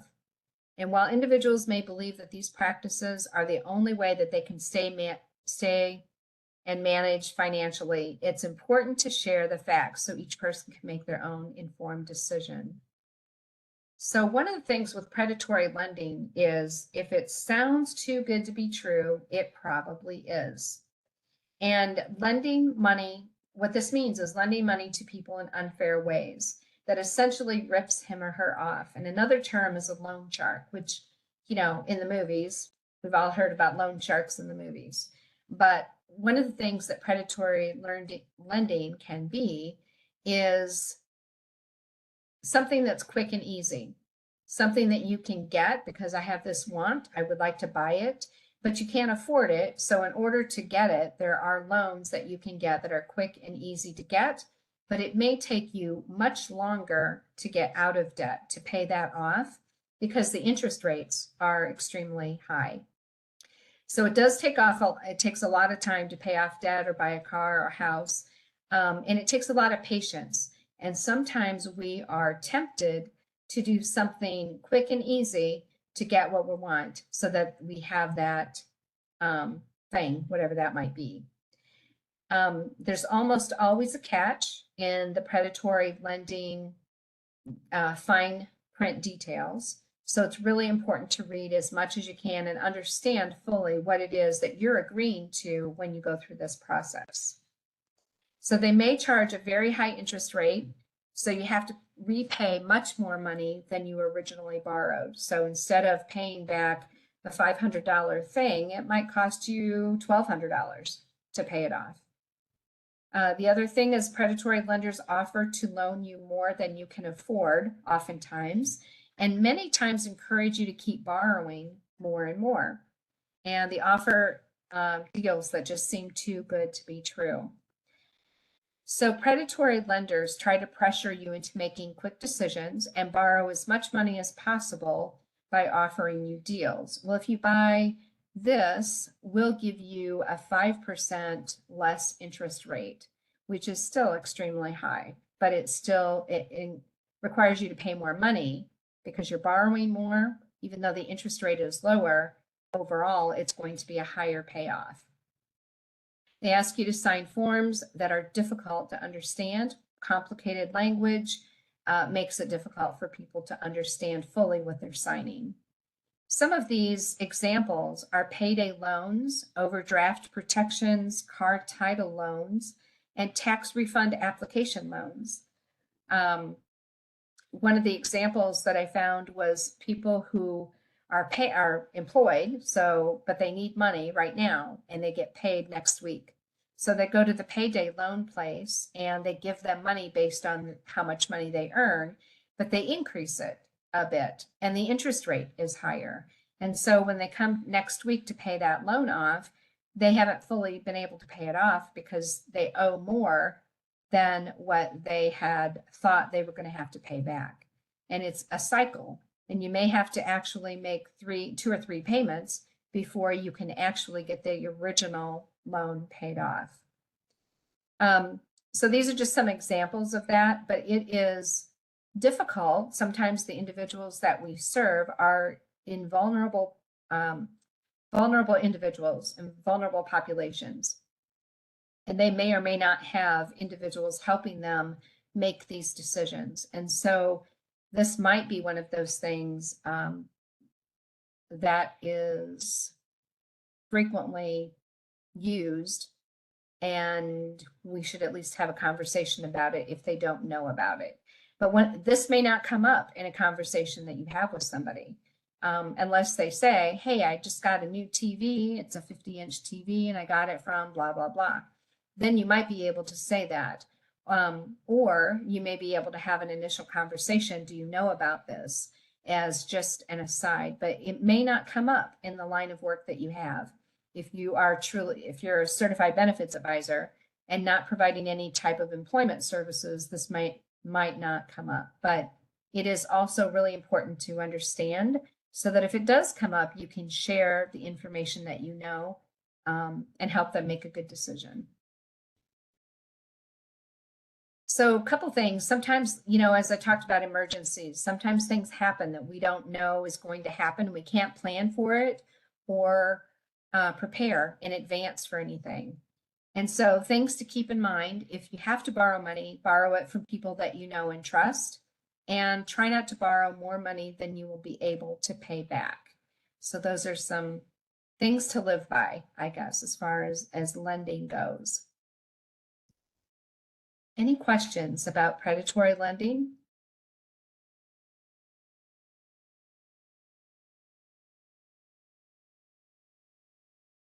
Have you ever had any of these conversations with individuals?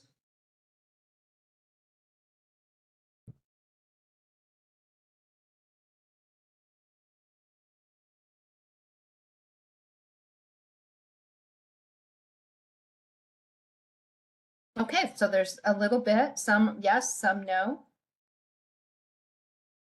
But that's great that you have already, those of you that have had these conversations. I hope that that has been very helpful for the people. Okay.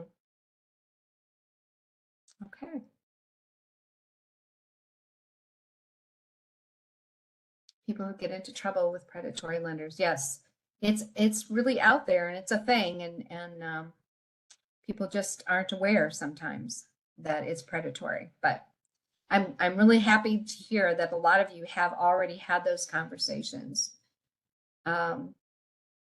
Yes, particularly tax preparers who offer loans on getting their refunds. Absolutely.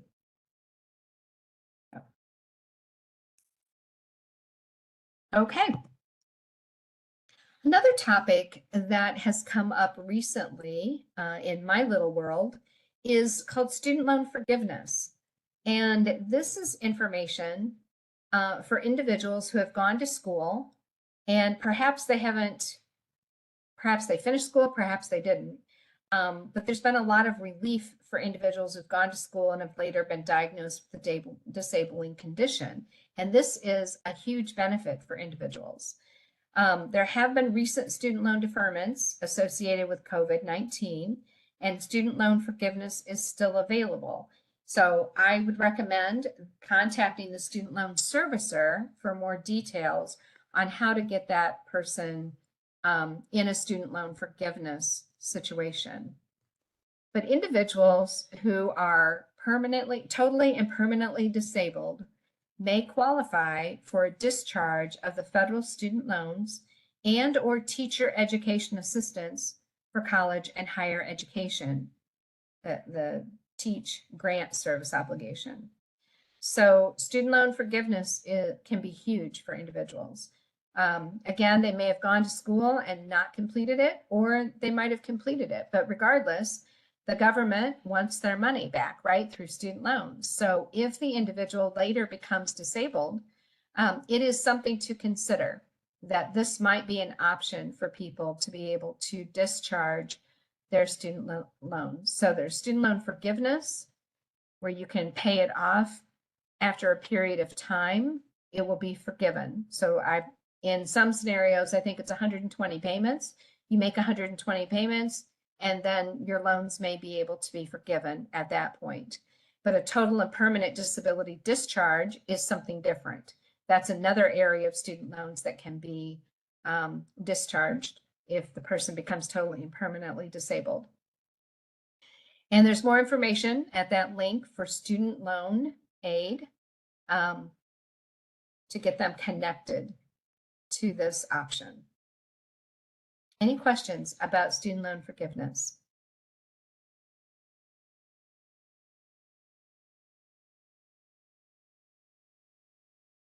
Have any of you helped somebody through the student loan forgiveness process? Or the permanently disabled? Okay. Okay, a couple of yeses. More no's. Oh, and it's trying to assist somebody now. That's great. Great. Okay, so that is another one of those options. Dawn, I'm right there with you on that.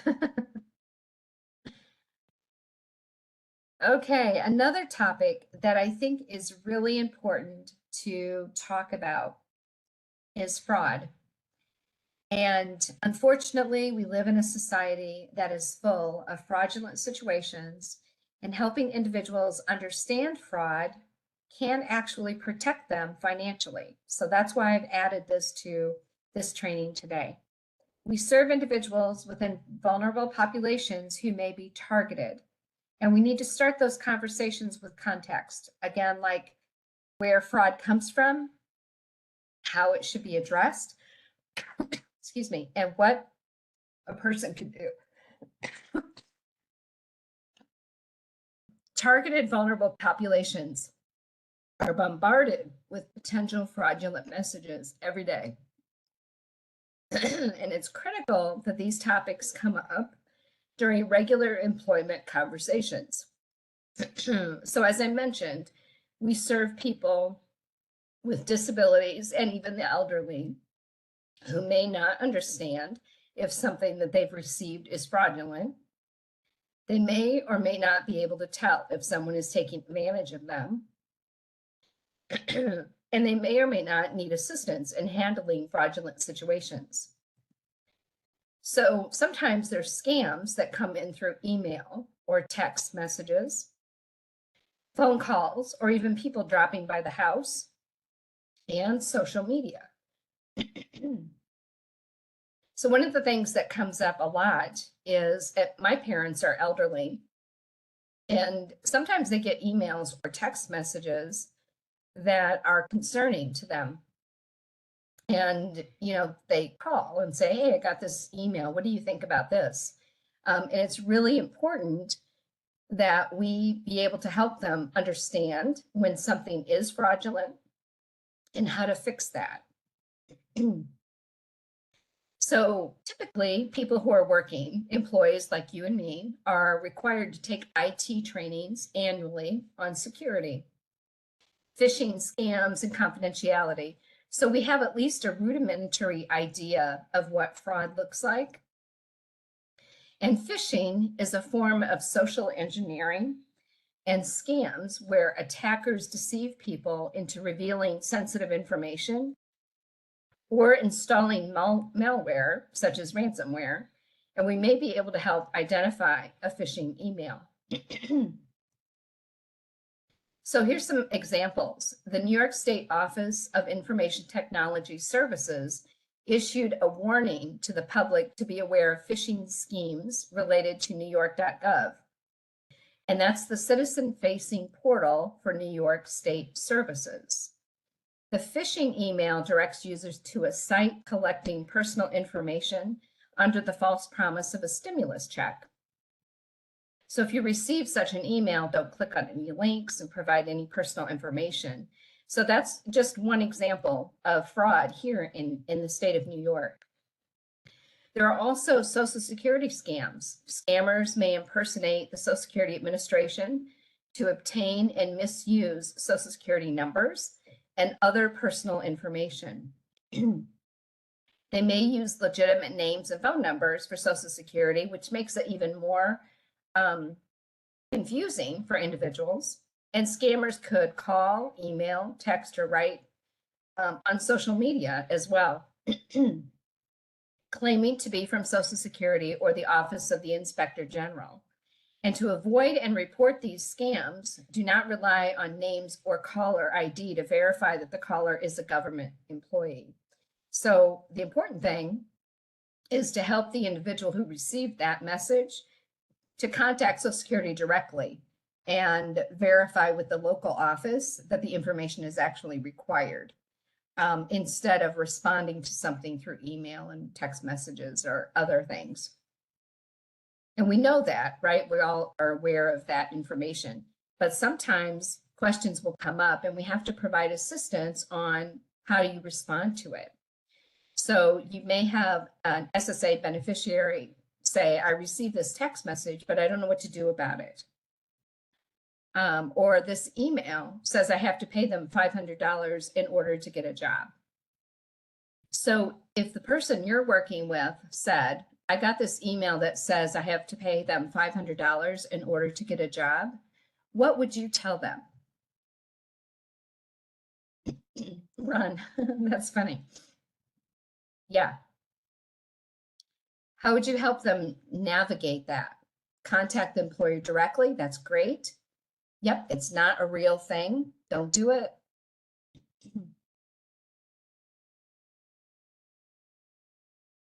Block the calls. That's good. Okay. Yeah, and not only calls, but you can, if you text, you can block them texting as well, not to respond. You never have to pay to get a job. That's exactly right. That's great. And then how about I received a text message from my bank that says my account has been locked. What would you tell them? What am I supposed to do? How should I do that? Yeah, call the bank directly. Absolutely. Call the bank directly and then talk with somebody there about that specific email or text that they received. I received a text that says I missed the delivery of a package. Should I click on that link? Go to the banking app. Yep, absolutely not. Do not click on any links. Never click. And then I received an email that says I've won a prize and have to click the link to claim the prize. So again, we would say, no, don't click on any links. But individuals are bombarded with these kind of things. As I started making a list of these things, I thought, oh my gosh, I've gotten several of these already myself. And if I didn't know any better, I might click on that link. So it's really important to have a conversation about it because it's definitely a possibility given that we have in these societies. Yeah, Lisa, I'm right there with you on that. Like, it's amazing. We get these every week. And how is it somebody's job to send those fraudulent links? Like, how do they make money and how can they have a job doing that, frauding other people? It's amazing. So anyway, these subjects may come up. And to report an identity theft, we have to contact the Federal Trade Commission, and there's that information. And then I would also recommend the 3 major credit reporting agencies that I had earlier in the slide, and ask them to place fraud alerts and a credit freeze on your accounts so that if you suspect identity theft, at least people know about this. Call the fraud department of your credit card issuers, the bank, and any other places where you have accounts to help them also be aware that something fraudulent is happening with your accounts. Okay, any questions about fraud, or have you helped someone talking about fraud with them?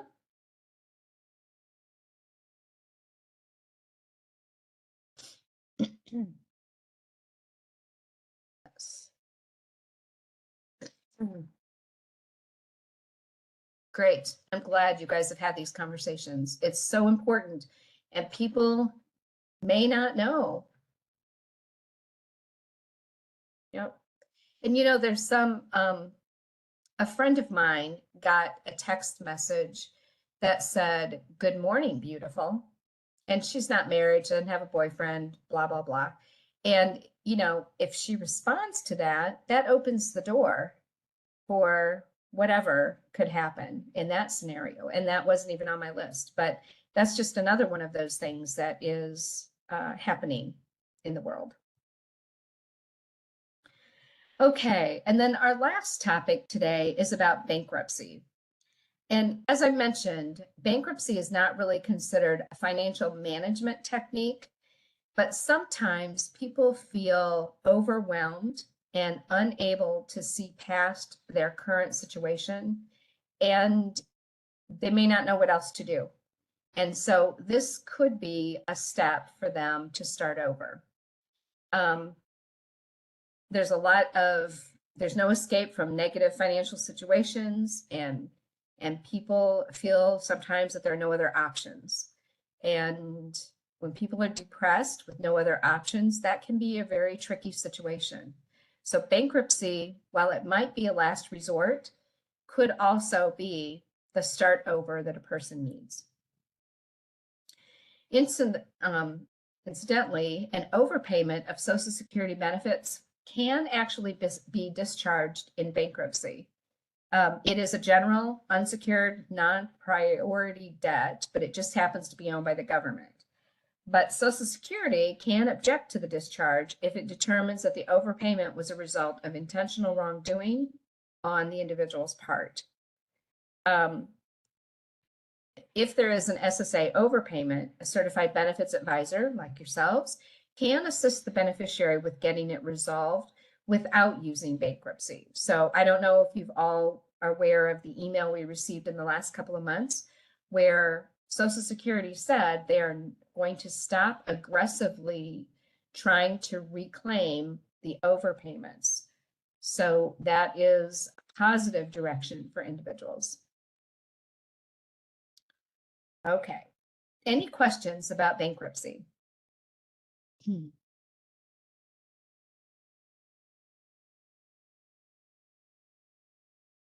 Have you ever talked with anybody about bankruptcy before?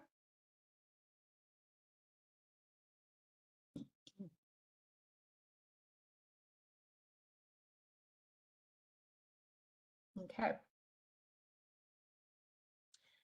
So not very many people have. And as I mentioned, it might be a last resort. Oh, referring them to an attorney, that's good. Yep, very good. Thank you, Scott. Other financial management strategies. So it is 3 o'clock. I was going to add here that I wanted to know what kind of strategies you use. What kinds of things do you use with individuals to help them manage their finances?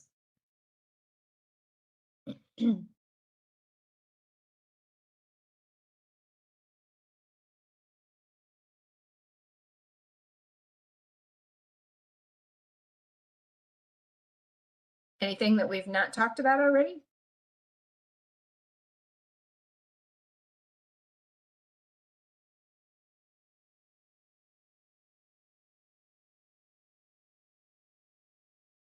Okay.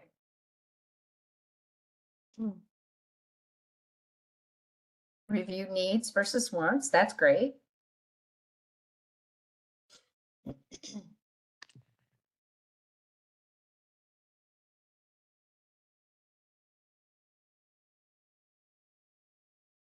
Consumer Financial Protection Bureau. That's great.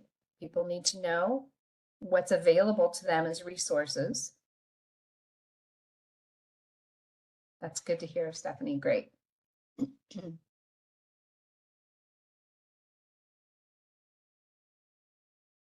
Needs versus wants. Oh, good. Okay. Yeah. A budget sheet and give them some strategies how to save 20 every paycheck. That's a great idea. Okay. Everybody needs to leave, I see. Okay. I'm sorry to keep you so long, but thank you for joining me today. I do hope that you were able to come up with some strategies that will help you in the future. The next section here is on resources. So I just wanted to let you know that there are some resources attached: the Work Incentive Seminar events, the WISE webinars, the Ticket to Work website, and then our Work Incentive resources, the IRWI subsidy and policy on subsidy, the past plans, the ABLE accounts, and the Red Book. We also wanted to include Medicaid buy-in information, the Medicaid program, and Medicare information, and then the income and benefits tracker and the spending tracker. I also included the credit reporting agencies that might be helpful for you.